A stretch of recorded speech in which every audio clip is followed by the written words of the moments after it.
Praise the Lord. இந்த நாளிலும் நாம் தியானிக்க இருக்கிற வேத வார்த்தை மத்தேயு எழுதின சுவிசேஷம் 9ஆம் அதிகாரம் 37, 38 வசனங்களை நம்ம வாசிக்கலாம்.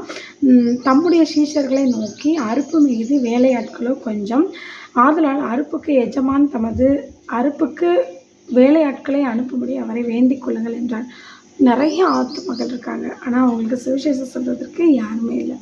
இருக்கிற ஒரு சிலருமே தங்களுக்குள்ள ஒரு சண்டை, பிரிவினை, தேவையில்லாத பார்ஷாலிட்டியில் பார்த்துட்ருக்காங்க. ஆனால் இன்றைக்கு இந்த செய்தியை பார்க்குற உங்கள் ஒவ்வொருவரையும் கர்த்தர் பேர் சொல்லி அழைத்திருக்கிறார். ஒருவேளை நீங்கள் ஊழியத்தை பற்றி அனுபவம் இல்லாமல் இருக்கலாம், ஊழியனா என்னன்னு கூட தெரியாமல் இருக்கலாம். ஆனால் கர்த்தர் சொல்கிறாரு, நான் உன்னை பேர் சொல்லி அழைத்து அறிந்திருக்கிறேன். அறுப்பு மிகுதி, வேலையாட்கள் கொஞ்சம், அதனால் நீ கிளம்பி போ.